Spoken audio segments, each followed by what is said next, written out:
Hi friends, ഞങ്ങളുടെ വീട്ടിലെ അമ്പലത്തിലെ ഉത്സവത്തിലെ അവിടെ നടന്ന പരിപാടികളുടെ കുറച്ച് വീഡിയോസാണ് ഇട്ടേക്കുന്നത്. അമ്പലത്തിലെ ഉത്സവത്തിന് ആദ്യ ദിവസം തന്നെ കൈകൊട്ടിക്കളിയായിരുന്നു. ഇതിലെൻ്റെ കസിനും കൂടി പങ്കെടുത്തിട്ടുണ്ട്. കസിൻ എന്ന് പറഞ്ഞാൽ എൻ്റെ ചിറ്റയുടെ മോളാണ്. അവളും പിന്നെ അവളുടെ കൂട്ടുകാരും ഒത്തിണങ്ങിയ ഒരു കൈകൊട്ടിക്കളിയായിരുന്നു. ഒരുപാട് കൈകൊട്ടിക്കളികളുണ്ടായിരുന്നു. അതിൽ 9ാമത്തെ കൈകൊട്ടിക്കളിയായിരുന്നു ഇത്. എൻ്റെ ചിറ്റയുടെ മോളുടെ ഡാൻസ് 9ാമത്തെ ആയിരുന്നു. ആയിട്ട് ലാസ്റ്റ് തന്നെയായിരുന്നു. നല്ല എനർജറ്റിക് ആയിട്ടാണ് ആ പിള്ളേർ കളിച്ചത്. ആദ്യം മുതൽ അവസാനം വരെ നല്ല എനർജറ്റിക് ആയിട്ടാണ് അവരുടെ സ്റ്റെപ്സും കാര്യങ്ങളും. പിന്നെ ഒരു ടയേർഡായിട്ട് അങ്ങനെ നിന്ന് സ്റ്റക്കായി പോയിട്ടൊന്നുമില്ല. എല്ലാം നല്ല പെർഫെക്റ്റായിട്ട് ആദ്യം മുതലേ അവസാനം വരെ അടിപൊളിയായിട്ട് കളിച്ചു. പിന്നെ അവരുടെ ഡ്രസ് കോഡൊക്കെ നല്ല ഭംഗിയുണ്ടായിരുന്നു. ആ വെട്ടത്തിലൊക്കെ നല്ല ഭംഗിയുണ്ടായിരുന്നു. മുല്ലപ്പൂവും കയ്യിൽ ബാൻഡൊക്കെ കെട്ടിയിട്ടാണ് അവർ കളിച്ചത്. ഇപ്പോൾ ഭയങ്കര ട്രെൻഡിങ് ആണല്ലോ കൈകൊട്ടിക്കളിയൊക്കെ. അപ്പോൾ അതുകൊണ്ട് ഒരുപാട് കാണികളുണ്ടായിരുന്നു പ്രോത്സാഹിപ്പിക്കാനായിട്ടും. അതുപോലെ തന്നെ അവരുടെ സോങ്ങും അടിപൊളിയായിരുന്നു. എല്ലാ സോങ്ങും നല്ല എനർജറ്റിക് ആയിട്ടുള്ള സോങ്സ് ആയിരുന്നു. മണിച്ചേട്ടൻ്റെ പാട്ടായാലും നാടൻ പാട്ടും പിന്നെ സിനിമയിൽ കുറച്ച് പാട്ടൊക്കെ ഉണ്ടായിരുന്നു. ഒരുപാട് നേരം ഉണ്ടായിരുന്നു ഇവരുടെ ഡാൻസ്. ഒരുപാട് പാട്ടുകളും ഒക്കെയുള്ള ഒരു ഡാൻസ് പെർഫോമൻസ് ആയിരുന്നു ഇത്. അതുകൊണ്ട് തന്നെ ലാസ്റ്റായിരുന്നു ഇവരുടെ പരിപാടി. അതിൽ കുറച്ച് വീഡിയോസാണ് ഞാൻ എടുത്തത്. ഒരുപാട് അവർ കളിക്കുന്നുണ്ട്. കൈകൊട്ടിക്കളി ഞാൻ ആദ്യമായിട്ടാണ് കാണുന്നത്. ഫോണിലും ടി വിയിലൊക്കെ കണ്ടിട്ടുണ്ട്. നേരിട്ട് ലൈവായിട്ട് ആദ്യമായിട്ടാണ് കാണുന്നത്. അതുകൊണ്ട് ഞാൻ കണ്ണ് ചിമ്മാണ്ടത് ആ ഓരോ സ്റ്റെപ്സും കാര്യങ്ങളൊക്കെ നല്ല എൻജോയ് ചെയ്ത് കാണുമായിരുന്നു. പിന്നെ കൂട്ടത്തിൽ വീഡിയോയും പിടിക്കുന്നുണ്ട്. ചേട്ടനും കൊച്ചും അമ്മയും എല്ലാവരൊക്കെ ആയിട്ടാണ് ഞങ്ങൾ പോയത്. ചേട്ടനും കൊച്ചും ഞാനും ആദ്യമായിട്ടാണ് ഈ പെർഫോമൻസ് കാണുന്നത്. എന്തായാലും അടിപൊളിയായിരുന്നു.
ഇത് അമ്പലത്തിലെ 2ാമത്തെ ദിവസത്തെ പരിപാടിയാണ്. ഇത് തിരുവാതിരക്കളി.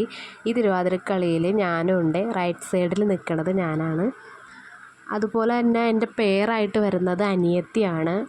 ഒരു 1.5 മാസം പ്രാക്ടീസൊക്കെ ചെയ്തിട്ടുള്ള ഡാൻസാണ്. അതുകൂടാണ്ട് തന്നെ കൈകൊട്ടിക്കളിക്കാരും ഇതിൽ പെർഫോം ചെയ്തിട്ടുണ്ട്. കൈകൊട്ടിക്കളിക്കാരുടെ പ്രാക്ടീസ് കഴിഞ്ഞതിന് ശേഷമാണ് ഞങ്ങൾ പ്രാക്ടീസ് തുടങ്ങുന്നത്. അപ്പോൾ എനിക്ക് കൊച്ചൊക്കെ ഉള്ളതുകൊണ്ട് തന്നെ കൊച്ചിൻ്റെ കാര്യങ്ങളൊക്കെ ചെയ്ത് വെച്ചിട്ടാണ് ഞാൻ പ്രാക്ടീസിന് പോണത്. വീടിൻ്റെ തൊട്ടടുത്തുള്ള പിള്ളേരായതുകൊണ്ട് തന്നെ വീട്ടിലേക്ക് എല്ലാവരും വരും. അപ്പോൾ വീട്ടിൽ നിന്ന് തന്നെ പാട്ടൊക്കെ വെച്ച് പ്രാക്ടീസ് ചെയ്യണതാണ്. ഒരുപാട് നാളുകൾക്ക് ശേഷമാണ് ഞാൻ വീണ്ടും ഡാൻസ് കളിക്കുന്നത്. ഞാൻ പഠിച്ചിട്ടൊന്നുമില്ല ഡാൻസ്. പാട്ടൊക്കെ വെച്ച് അങ്ങനെ ഡാൻസ് ചുമ്മാ സ്റ്റെപ്പൊക്കെ ഇട്ട് അങ്ങനെ കളിക്കുന്നല്ലാണ്ട് ഞാൻ ഡാൻസ് അങ്ങനെ പഠിച്ചിട്ടൊന്നുമില്ല. കല്യാണമൊക്കെ കഴിഞ്ഞിട്ടുള്ള ആദ്യത്തെ പെർഫോമൻസാണിത്. അങ്ങനെ കോളേജിലും സ്കൂളിലൊക്കെ പഠിക്കുമ്പോൾ കളിച്ചിട്ടുണ്ട്, അല്ലാണ്ട് കളിച്ചിട്ടൊന്നുമില്ല.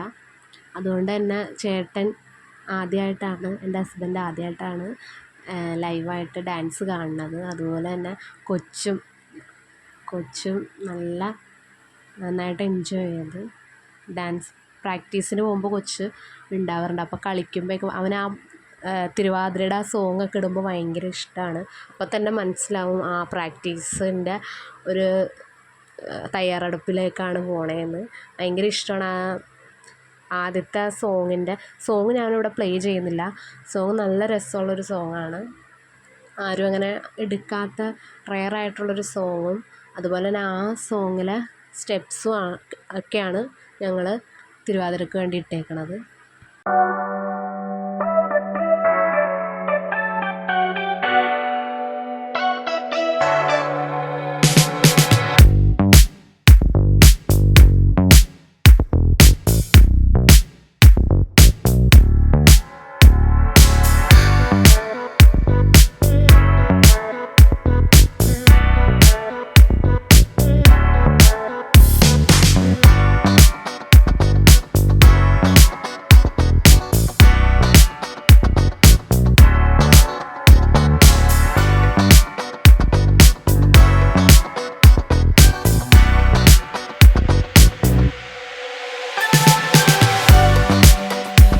ഉത്സവത്തിൻ്റെ അടുത്ത ദിവസത്തെ പരിപാടിയാണ്. ഇത് നാടൻ പാട്ടാണ്. ഈ ചേട്ടൻ എല്ലാവരും അറിയുമെന്ന് വിചാരിക്കുന്നു.